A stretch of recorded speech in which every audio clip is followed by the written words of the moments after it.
Shalom, shalom, peuple de Dieu. Demeurons tous bénis dans le nom puissant de notre Seigneur et Sauveur Jésus-Christ de Nazareth. Vraiment, que toute la gloire revienne à notre Seigneur et Sauveur Jésus-Christ, qui m'accorde encore la grâce excellente en ce jour pour venir exhorter à son peuple. Et j'implore déjà, selon la grande miséricorde et la bonté de notre Seigneur Jésus-Christ, de nous remplir et nous perfectionner davantage dans son amour, son pardon, sa miséricorde, l'humilité. Alléluia. L'obéissance complète à la parole de Dieu, le discernement, la sagesse et l'éveil spirituel de l'esprit, sans toutefois oublier de nous perfectionner, nous remplir aussi davantage dans la vie de sanctification complète, totale, qui est le dépouillement du cœur, de l'âme, de l'esprit et du corps, vraiment, sans vraiment lesquels vraiment personne ne verra le Seigneur ou entrera dans le royaume des cieux. Bien-aimés, je vais déjà recommander ce moment d'exhortation entre les mains de Dieu à travers une courte prière de recommandation. Père Tout-Puissant, je te loue, je te glorifie, Seigneur, à cause de ton son, à cause de ton amour, de ton pouvoir. Seigneur, à cause de ce que tu es. Seigneur, je t'en supplie, Père, de venir prendre total contrôle durant cette exhortation. Je t'implore de venir me conduire durant cette exhortation, Seigneur. De venir me guider. Je ne sais rien, c'est toi qui connais tout. Je manque de connaissances, je manque d'inspiration, je manque de quoi dire. Seigneur, c'est toi qui es la source. Je t'implore que la source s'ouvre maintenant et que le peuple soit dans l'abondance. Le peuple reçoive l'eau vive. Le peuple reçoive l'eau qui donne la vie. Je t'en supplie. Et que ça les guérisse, ça les restaure, ça les délivre, ça les libère, ça les encourage, ça les fortifie, Seigneur Papa, à travers cette exhortation. Que seul ton dessein, ta volonté, et soit accompli sur la terre comme au ciel. Et de venir régner totalement, Seigneur Papa, pendant cette exhortation.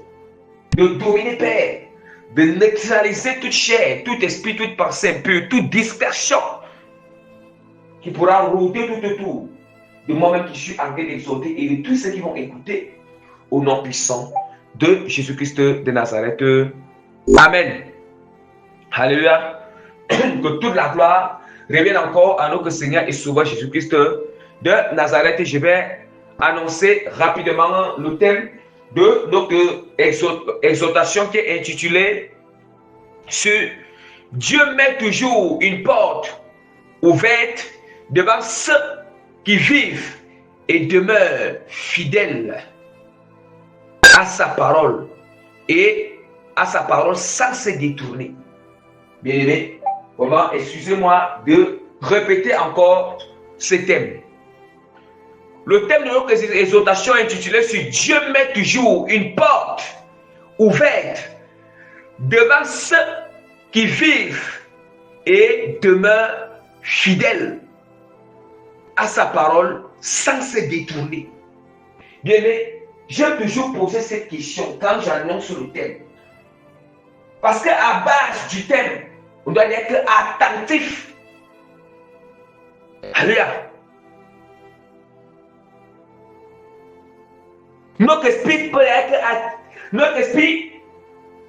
être disposé.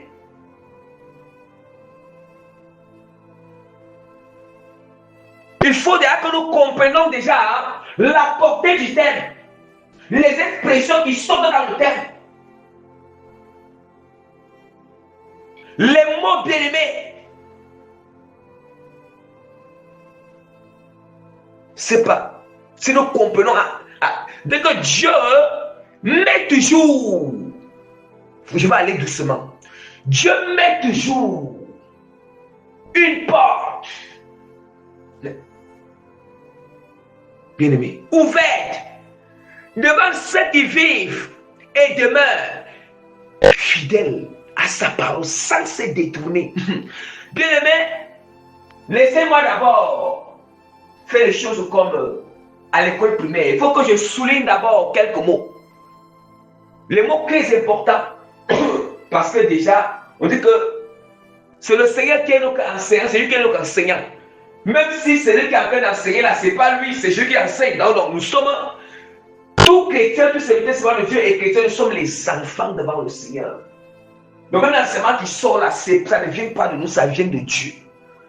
Alléluia. C'est pas moi qui enseigne, c'est le Seigneur qui vient enseigner. Alléluia. Donc d'où maintenant, on doit se comporter comme les enfants. Il faut maintenant que la manière qu'on fait aux enfants, c'est comme ça. Il n'y a pas de grandeur devant le Seigneur. Non, c'est Dieu seul qui est grand. Nous tous, nous sommes petits devant le Seigneur, que ce soit serviteurs, que ce soit des leaders, que ce soit des fidèles, nous tous petits devant la face du Seigneur Jésus-Christ. Yes!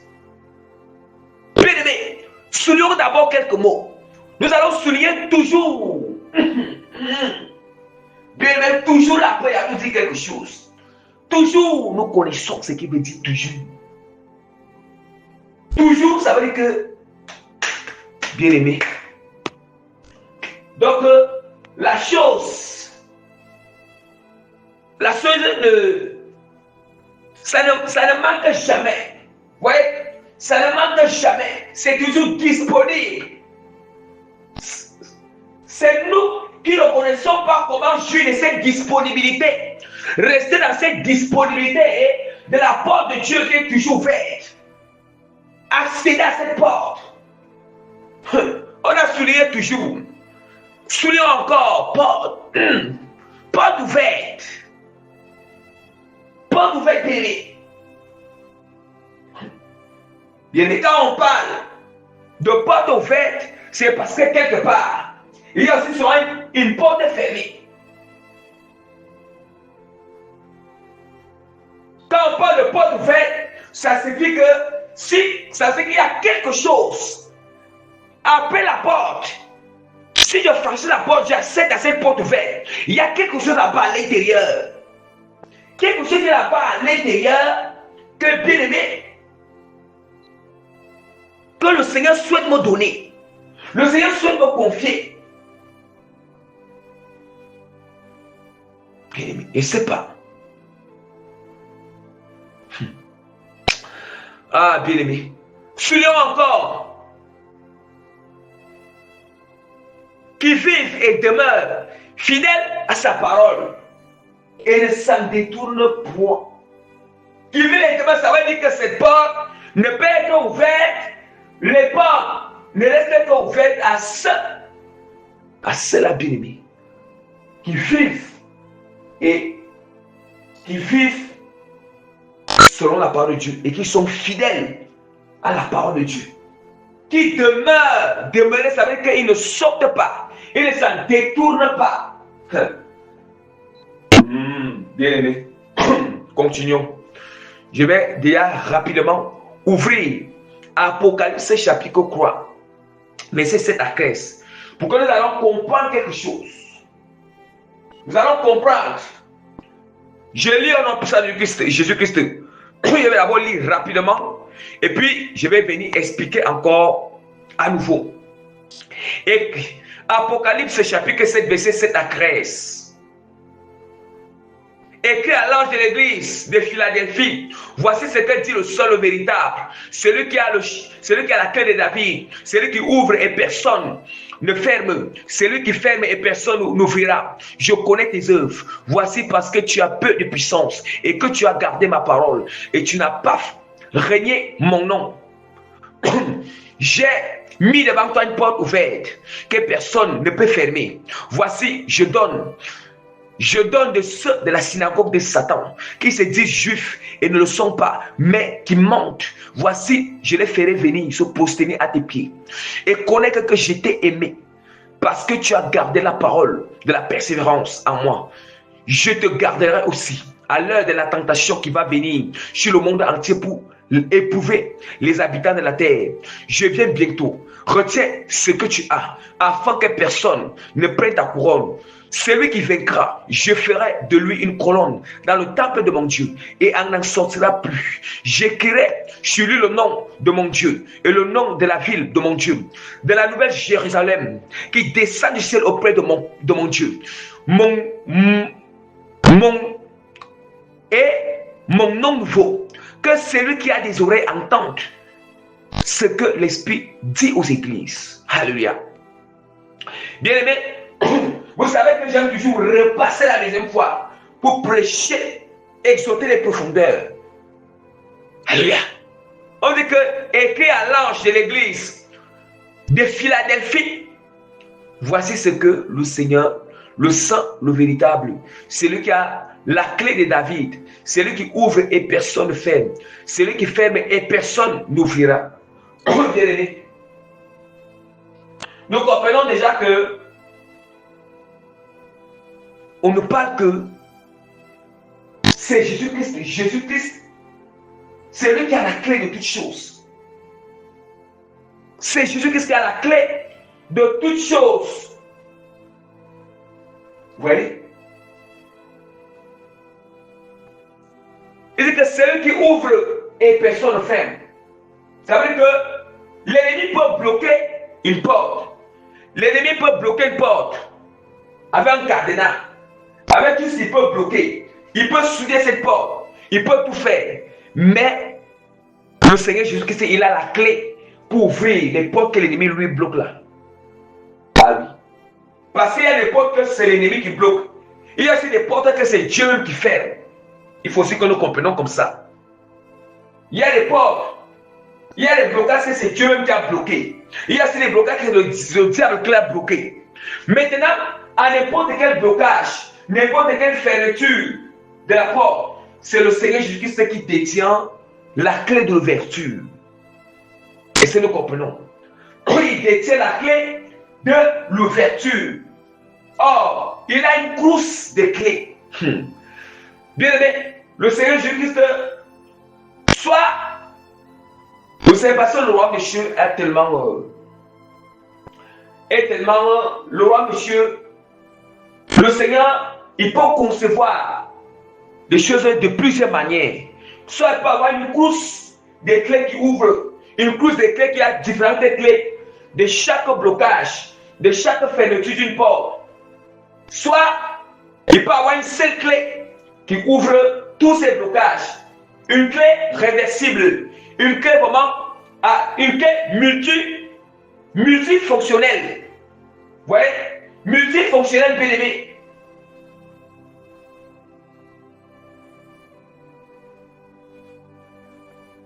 Alléluia. Bien-aimé, comprenons bien. On nous dit que c'est Jésus c'est lui qui a la clé, bien-aimé. C'est lui qui a la clé.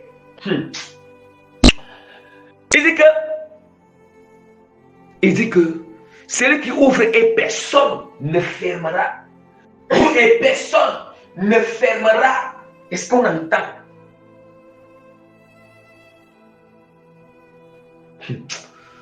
Celui qui ferme, il dit que c'est lui qui ferme et personne n'ouvrira.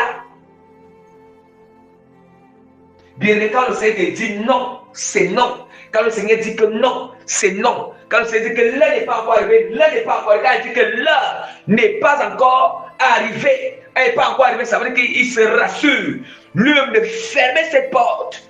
Même si tu fais comment, tu pries comment, tu peux avoir qui, il a blumé, il a fermé la porte et personne ne peut ouvrir cette porte.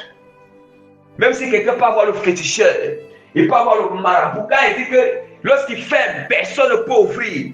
C'est le genre que même si quelqu'un peut avoir le féticheur, il peut fermer quoi? Qu'est-ce que Dieu peut fermer? Dieu peut décider que quelqu'un traverse une situation. Il peut arriver qu'une personne peut-être est malade. Peut-être dans cette maladie, Dieu appelle la personne dans cette maladie à confesser Christ et à se convertir en la scène aucune. Ça veut dire que partir là, la personne va partir. Dieu m'a fermé la porte de la guérison. Il a fermé tant que la personne, et parce que Dieu en plan, il a son dessein. Le dessein, c'est quoi? C'est que cette maladie, je vais l'amener à la scène aucune. Je vais l'amener à croire à moi. Ça veut dire que même s'il part chez les marabouts, il part chez les féticheurs, il part chez les devins, il part chez les créatifs praticiens, il fait toutes sortes de remèdes. Bien-aimé. Si Dieu a dit que c'est moi-même que je vais moi-même me glorifier à travers cette maladie, Dieu il ferme cette porte de guérison. Et quand il ferme, personne ne peut ouvrir. Il dit que personne. Alléluia. Bien, mais continuons. Maintenant, nous allons connaître, on va encore dans les profondeurs. Le verset 8. Je connais tes œuvres. Voici parce que tu as peu de puissance. Bien-aimé. Parce que tu as peu de puissance et que tu as gardé ma parole et que tu n'as pas renié mon nom. J'ai mis devant toi une porte ouverte que personne ne peut fermer. Mais soyons attentifs. Je vous en supplie. Soyons attentifs, bien-aimés. Quelque chose arrive. Ça arrive, bien-aimés. Je connais tes œuvres. Ici, quand il dit que je connais tes œuvres, il ne parle pas des mauvaises œuvres de la personne, comme dans certaines églises, il a en train d'avertir. Les églises l'avertissent là-bas, quand il dit que je connais tes œuvres, il s'agit des œuvres qui font qu'il ne glorifie pas le Seigneur. Mais ici, il s'agit de l'église de Philadelphie que Dieu a couvert. Il a couvert cette église juste. Il a couvert cette église sainte et pure. Et l'église, c'est qui? C'est nous les chrétiens, serviteurs, servants de Dieu. C'est nous l'église de Philadelphie, tous serviteurs, servants de Dieu, chrétiens qui marchent à la sanctification, qui marchent à la pureté, qui marchent à l'obéissance, qui marchent la transformation totale, la pureté totale, qui marchent dans la clé de pur, la pierté de l'éternel. On appelle l'église de Philadelphie, bien-aimé. Il a l'image de l'église de Philadelphie, bien-aimé. Bien-aimé. C'est l'église qui est pure. Yes. Il n'y a aucun reproche à cette église. Dieu a couvert cette église irrépréhensible. Irrépréhensible, bien-aimé. Sainte et pure. Yes. Sans reproche.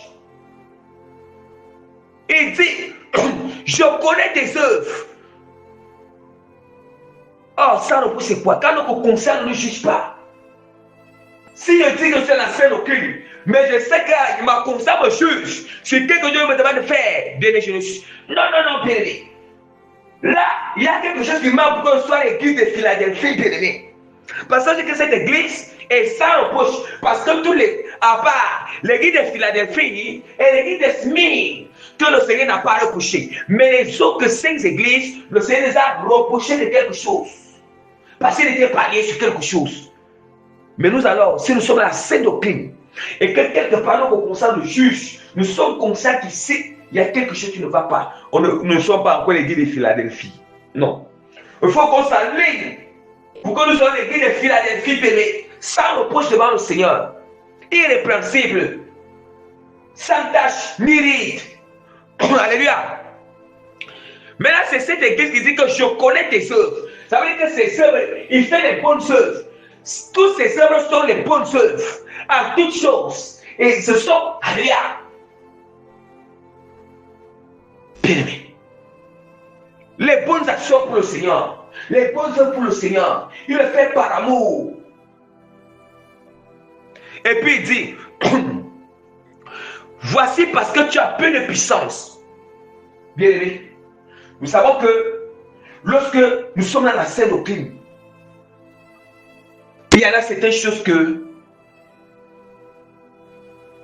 nous sommes faibles face à certaines choses. Il y en a certaines choses que nous avons peu de puissance pour accéder par nous-mêmes. Par nous, nous avons peu de puissance. Je ne sais pas peut-être passer peu de puissance comment. Aujourd'hui, étant dans l'église de Philadelphie, et puis là, une maladie t'arrive. Ça veut dire que là, j'ai peu de puissance. Je ne peux pas guérir moi-même. Là, j'ai peu de puissance.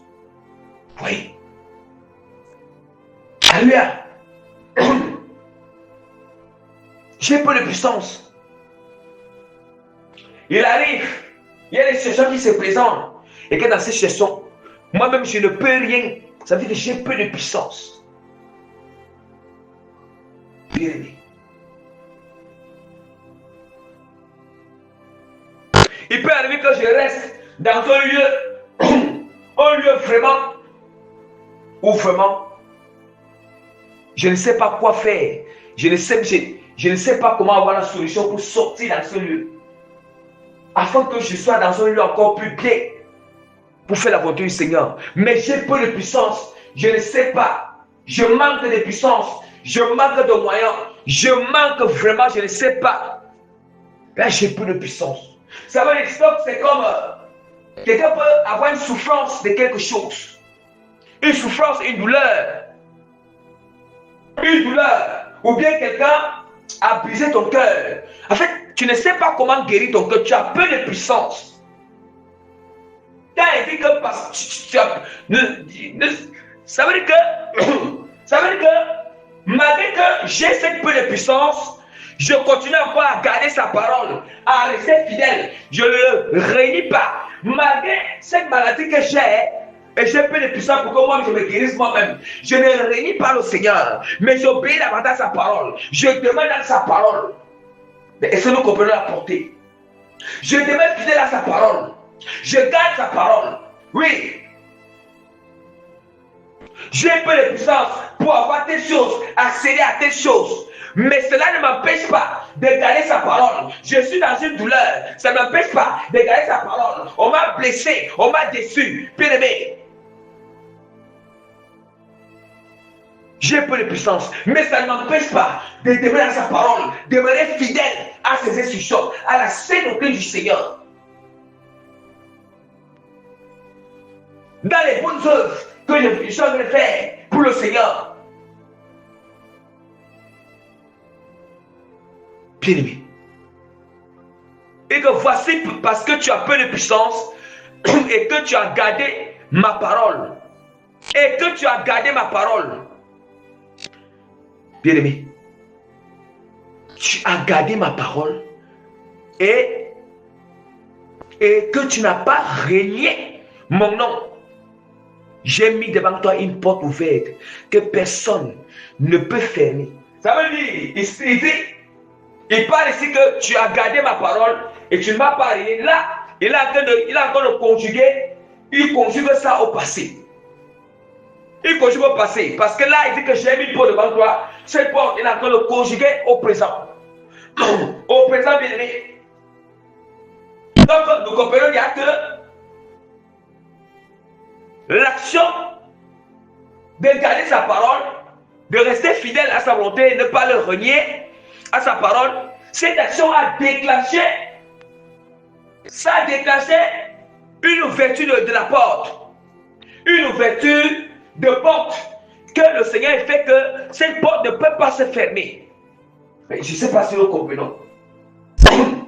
Si c'était la maladie, Dieu va ouvrir une porte de guérison. Une porte de guérison, péri. Une porte de guérison. Oui. C'est ça, Dieu. Il y a plusieurs portes. Mais la première porte que Dieu nous parle ici, là, avant de venir sur une porte de guérison, avant de venir sur les autres portes, je vais d'abord parler de la première porte d'abord que Dieu nous parle ici. Si nous gardons sa parole, nous ne renions pas. Nous ne renions pas sa volonté. Nous ne rions pas Jésus. Bien, il nous dit qu'il a mis une porte devant nous que personne ne peut fermer. C'est quelle porte? La porte du royaume des cieux. La porte de la vie éternelle. La porte du royaume des cieux et de la vie éternelle. Ça veut dire que la porte du ciel est grandement ouverte devant nous. Si je meurs, je vais entrer par cette porte. Si je meurs, je vais directement entrer par cette porte pour accéder au royaume des cieux, pour accéder au paradis bien-aimé. Si l'allemand de l'église sonne, je serai enlevé. Et c'est à travers cette porte que je vais entrer pour accéder où? Au ciel. Bien-aimé. Or, il nous fait comprendre que si on garde sa parole et l'on ne renie pas sa volonté, nous sommes fidèles au Seigneur. Nous sommes garantis pour entrer au ciel. Nous sommes garantis pour entrer au ciel. C'est la première porte qui nous parle d'abord, avant que je vais donner la révélation sur d'autres portes. C'est la première porte que le Seigneur nous enseigne d'abord, ici là. Or, il dit que parce que malgré que nous sommes dans cette obéissance, nous sommes dans cette sanctification, on garde sa parole. Nous restons fidèles. Regardez. Et nous allons voir, nous sommes des faiblesses. C'est que nous avons peu de puissance. Il y a des choses que nous sommes là. Nous avons peu de puissance. Nous avons vraiment peu de puissance. Il y en a tellement de choses parfois qui nous arrivent. Nous ne savons pas comment. En fait, on ne sait pas comment faire. En fait, on a peu de puissance face à la chose. Donc c'est pour comprendre qu'aujourd'hui, bien aimé, tu vas avoir peu de puissance face à une chose. Ou une puissance face à une chose. Mais cela n'est pas synonyme que on doit désobéir à la parole. Non. Cela n'est pas synonyme. Ça veut dire que ça montre que c'est dans la faiblesse que Dieu manifeste sa puissance. C'est dans cette peu de puissance que Dieu manifeste. Pourquoi Dieu permet parfois que nous puissions avoir peu de puissance? C'est une manière de nous garder dans l'humilité, nous garder dans la simplicité. C'est une manière de nous faire toujours être attachés à sa parole, attachés à sa volonté, parce que si Dieu nous donne, il nous donne vraiment toute sa puissance, mais on n'aura plus besoin, tout ça, nous n'aurons plus besoin de s'attacher au Seigneur. On n'aura plus besoin vraiment de se connecter à Dieu. Or, c'est lui qui est la source. C'est lui qui est la source. Donc nous comprenons que dans cette peu de puissance, dans nos faiblesses, ce n'est pas, nos faiblesses ne doivent pas être un prétexte. Un prétexte qui va nous faire se détourner de la parole. Abandonner la parole. La faiblesse peut quoi? Tu n'as pas d'argent pour payer de loyer. Que cela, tu as peu de puissance. Mais cela ne suffit pas que tu dois rester fidèle à la parole. Même si tu dors en route, reste fidèle à la parole. Même si tu peux pas dormir où, reste fidèle à la parole. Là, tu as peu de puissance parce que tu n'as pas d'argent pour payer le loyer, tu n'as pas d'argent pour louer, tu n'as pas d'argent pour chercher la maison, tu as peu de puissance à ce niveau. Et qui seulement pour faire cette pôle de finances, c'est le Seigneur. Mais le Seigneur nous demande de rester fidèle. Et ce qui va déclencher cette ouverture de cette porte, c'est lorsqu'on demeure fidèle. On demeure dans sa parole. Alléluia. Aujourd'hui, tu peux être colérique. Quelqu'un peut être un masturbateur, fornicateur. Quelqu'un peut être un cupide.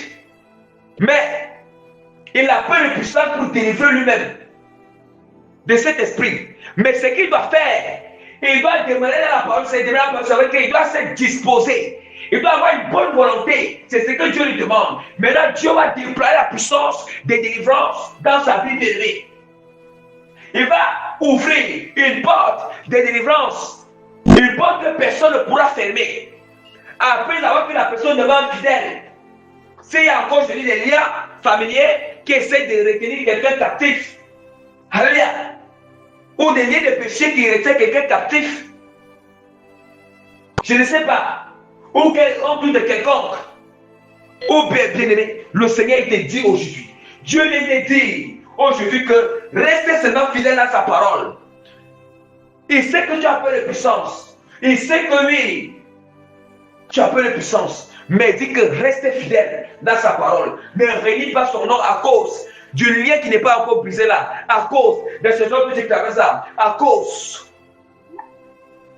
du blocage qui te dérange là, à cause. Non, il dit que restez fidèle. Ne renie pas son nom. Ne renie pas sa parole. Garde sa parole. Demeure dans sa volonté. Et puis, il va ouvrir une porte qui est liée à la chose là. Il va ouvrir une porte que personne ne pourra fermer cette porte.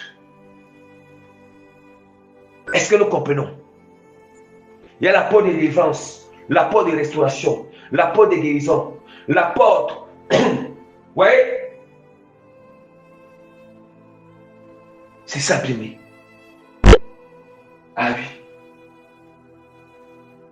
Il y a tellement différentes portes. Différentes portes, bien-aimé. Il y a différentes portes.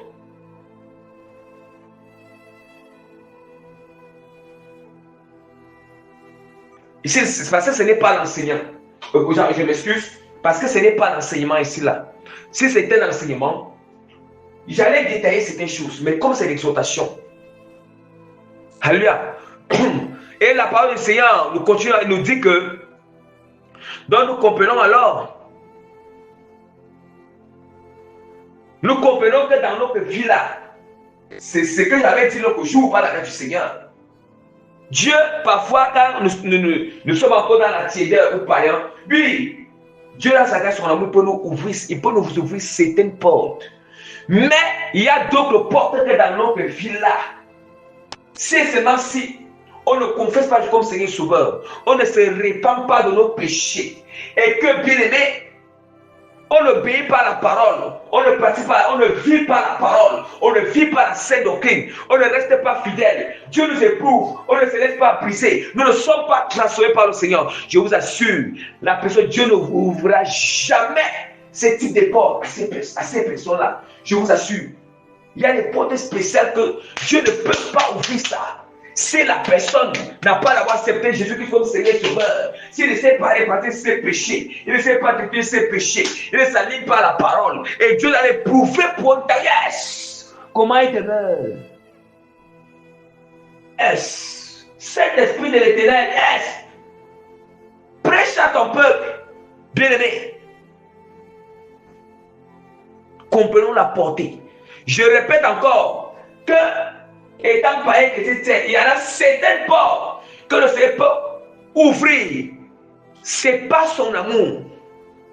Là, ce n'est pas son amour. Donc, il n'a pas besoin que, il n'a pas eu besoin que le chrétien ou le païen réponde à son amour. Non. Il a seulement manifesté l'amour seul seulement.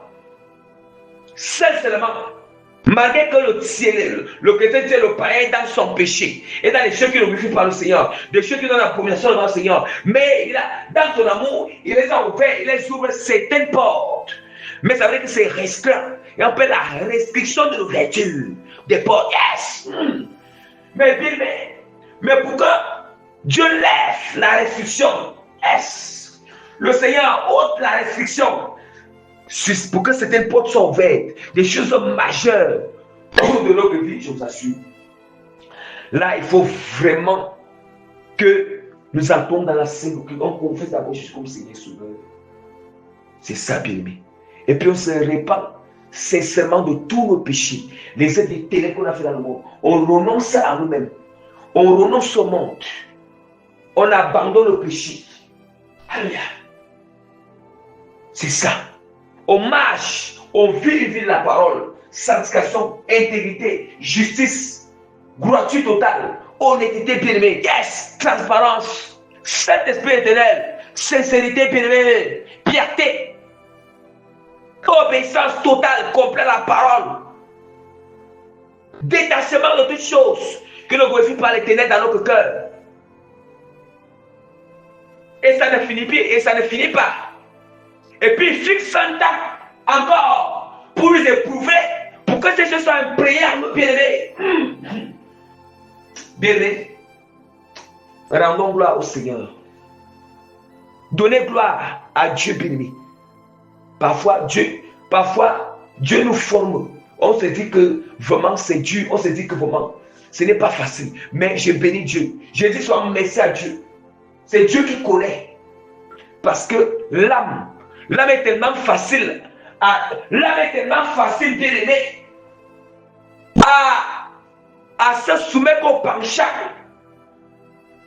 Bien aimé, quand la formation est facile, nous sommes plus faciles à tomber. Nous sommes légers devant l'ennemi. Bien aimé, Dieu forme durement, bien aimé. Yes. La Dieu se tue. Yes. Au choc. Bien aimé. Voilà, le choc de l'esprit, choc de l'âme, choc du corps. Le choc là, Dieu à quoi? Yes. Déception par déception. Yes. La loi est forte. L'esprit fort. Retard par retard. La loi est forte. L'esprit fort, bien aimé. Échec par échec. Yes. C'est bâtir l'âme, bâtir l'esprit, bien aimé. Bâtir la personne, bien aimé. Bien-aimé, injure par injure. Bien-aimé, on te rejette. Rejet par rejet, bien-aimé. C'est ça, bien-aimé. C'est pour bâtir l'âme. Sculpter l'âme, bien-aimé. C'est ça, le Seigneur. Yes. Durement, bien-aimé. Nous bâtir dans le courage, persévérance, résilience. On abandonne pas, bien-aimé. Dieu n'aime pas les paresseux. Dieu aime les gens forts et courageux. Yes! Déterminés, bien-aimés. Prêts même à mourir pour l'éternel. Qui affrontent toutes choses. Ici, il est question des enseignements liés les enseignements pour les guerriers de Christ, bien-aimés. Les guerriers, yes! Ce ne sont pas les enseignements de douceur. Ce ne sont pas les enseignements de douceur, mais de puissance et d'autorité, bien-aimée. Pour réveiller l'esprit. C'est l'esprit de l'éternel. Dieu.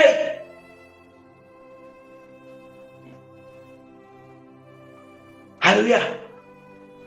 Tu es clair. Ouais, j'ai mis devant toi une porte ouverte que personne ne peut fermer. Ouais. Il dit que voici, je te donne. Tout c'est la synagogue de Satan qui se dit juifs et ne le sont pas, mais qui mentent. Voici, je les ferai venir se prosterner à tes pieds et ils connaîtront que je t'ai aimé. Ils connaîtront que je t'ai aimé. En ce temps-là, toutes ces personnes qui se disent chrétiens, ces serviteurs, c'est là qui se disent chrétiens. Donc, quand le Seigneur te bâtissait, il te formait durement, tu es dans l'obéissance. Et puis, des portes étaient fermées, des choses étaient compliquées. Ce sont des gens qui sont moqués. Des gens qui t'ont traité de tout. Des gens qui t'ont pris comme des chiffons. Des gens, mais quand l'heure de l'ouverture des portes a déjà sonné, bien-aimé, à cause que tu as été fidèle, tu as gardé, bien-aimé. Ce sont ces mêmes personnes encore. Que Dieu même, et même encore, ils vont venir encore, bien-aimé. Ils vont venir, quand il dit que posséder, vous ne savez pas seulement qu'ils viennent se mettre à genoux. Ce sont ces mêmes personnes venues à cause de la gloire du Seigneur. La puissance de Dieu qui règne en toi, ils vont s'humilier seuls. C'est Dieu qui va les amener à s'humilier pour qu'ils reconnaissent qu'en ce temps-là, Dieu t'a aimé. En ce temps-là, Dieu était avec toi. En ce temps-là, ce n'est pas pour ce qu'ils pensaient. En ce temps-là, ils ont eu des incompréhensions à ton égard. Ils ont écouté les choses à ton égard. Ils ont parlé des choses. Mais là, Dieu les yes. GTS, ils comprennent que oui, Dieu l'a aimé. Ils pensaient que Dieu n'était pas. Ils pensaient que oui, la souffrance était à cause de ses péchés. Ils pensaient que non, comme ça. Mais Dieu était avec la personne à ce moment-là. Dieu les manque à ce moment-là, bien aimé. S.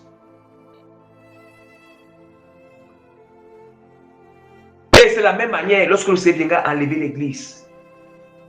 Parce que ceux qui pensent que nous ne sommes pas au bon chemin, ce que Dieu va enlever, c'est là que vraiment, donc vraiment, oui. Voilà. Parce que tu as gardé la parole de la persévérance en moi, je te garderai aussi à l'aide de la tentation qui va venir sur le monde entier pour éprouver les habitants. Oh, quelle tentation! Là, il s'agit, bien aimé, le jugement du Seigneur qui va venir sur la terre d'ici peu de temps.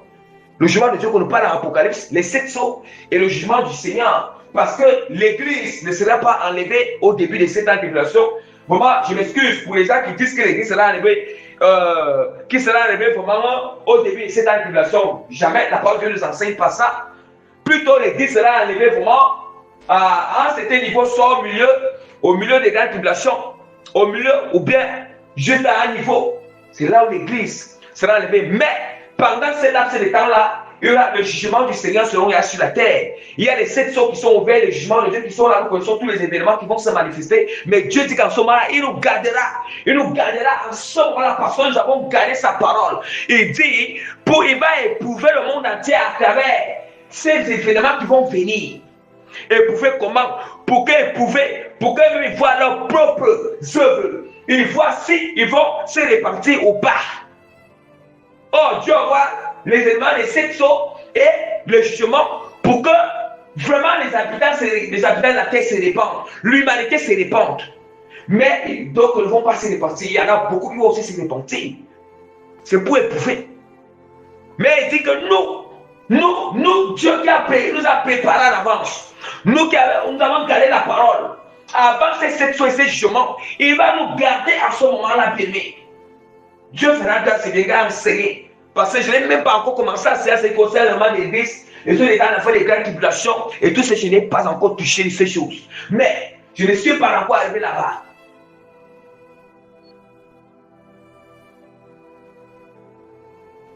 Alléluia. C'est la parole qui dit cela. Et même le Seigneur, là j'ai expliqué dans le sens prophétique, j'explique aussi dans le sens d'une manière que nous vivons la parole d'une manière symbolique et que nous vivons cette parole chaque jour. Lorsqu'on garde la parole, lorsqu'on obéit au Seigneur, Dieu nous promet ici que lorsque la tentation est devant nous, il va toujours nous garder. Nous garder de ne pas tomber dans la tentation. Nous garder d'être forts dans la tentation. Garder de surmonter, de supporter et de dominer la tentation. Saint-Esprit de l'Éternel. Yeah. Est-ce que nous comprenons la portée de la parole? Nous ne doit pas jouer avec la parole, c'est pas moi. C'est que tu as gardé ma parole, nous ne jouons pas avec la parole. Comment on peut jouer? Comment on peut jouer avec le trésor? Comment on peut jouer avec ce qui nous donne le souffle, ce qui nous garde? Est-ce que nous sommes insensés? Est-ce que les chrétiens, est-ce que nous sommes insensés ou quoi, béni? Est-ce que nous sommes dépourvus de sens? Comme le proverbe le dit, béni. Parce qu'une personne qui égare sa Bible, qui égare sa parole, une personne qui néglige de méditer, qui néglige d'écouter des enseignements purs, bien, nous comptons sur quoi? Nous sommes dépourvus de sens. La chose qui nous donne la vie. La chose qui nous amène à être victorieux, à victorieux bien-aimé. Je ne sais pas. Nous sommes comment? Dieu nous présente les bonnes choses. On néglige les bonnes choses. Bien-aimé. Les bonnes choses, bien-aimé. Alléluia. Bien, donc je vais aller rapidement. Que je viens bientôt retirer ce que tu as afin que personne ne prenne ta couronne. Ça veut dire qu'il nous prévient que ceux qui sont sans nos poches, il dit que retournons ce qu'on a. On doit veiller que on ne sort pas l'église de Philadelphie pour aller péter dans l'église de Smyrne, pour aller péter dans l'église de Thyatire, pour être dans l'état où il marche, l'état d'âme de l'église de Thyatire, église de Pergame, alléluia, église de Laodicée, église d'Éphèse. Non, bien aimé, restons dans l'état d'âme de l'église de Philadelphie. Donc, retiens ce que tu as afin que personne ne prenne ta couronne. Il est question d'être éveillé chaque jour, sans crainte. Bien, la chrétien spirituel, éveillé, yes. Alléluia. Donc voilà vraiment la parole de Dieu. Donc nous comprenons que le Seigneur nous fait ici là. Si maintenant on ne retient plus, si maintenant l'ennemi vient prendre nos couronnes, voilà pourquoi parfois nous avons une couronne. Il vient prendre cette couronne là. Il est fort de pouvoir que la porte qui est ouverte, la porte qui était ouverte, la porte là va se fermer. Parce que la porte là ne peut que rester ouverte si seulement si cette couronne là est toujours sur ma tête. Si seulement si je garde la parole. Si je ne garde plus la parole, l'ennemi vient voler la couronne. Voilà pourquoi il vous dit, quand vous connaissez les petits revêtements. Quand nous faisons les revêtements là, dès qu'on pêche, dès qu'on ouvre une porte, l'ennemi vient nous déshabiller bien aimé. Il nous déshabille.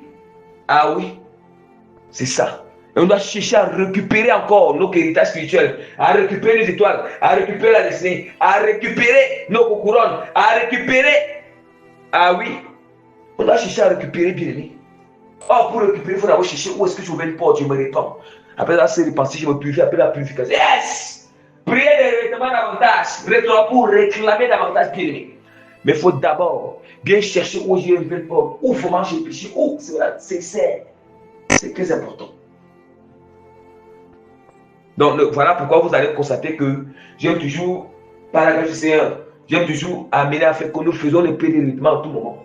Parce qu'à n'importe quel moment, l'ennemi peut voler le manteau de quelqu'un. Il peut voler ton vêtement. Il peut te déshabiller. C'est comme ça.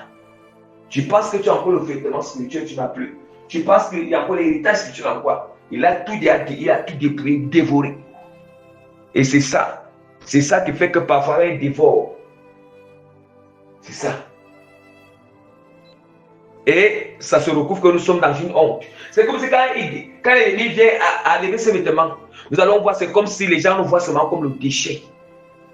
Ouais, comme le déchet.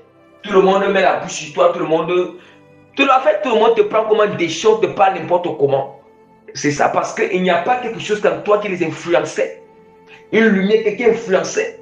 Que oui, bon, tu essaies de les voir un peu. En tout cas, je vais laisser ces choses après. Donc, je reviendrai ces choses après un jour. Si Dieu fait grâce. Donc, que toute la gloire revienne à notre Seigneur sur Jésus-Christ de Nazareth. Par la grâce du Seigneur, je mets le sceau du Saint-Esprit, cette exhortation. Je mets les cachets et les démocratiques sur cette exhortation. Et je mets davantage la signature au tactile de l'autorité non puissante de Jésus-Christ sur cette exhortation.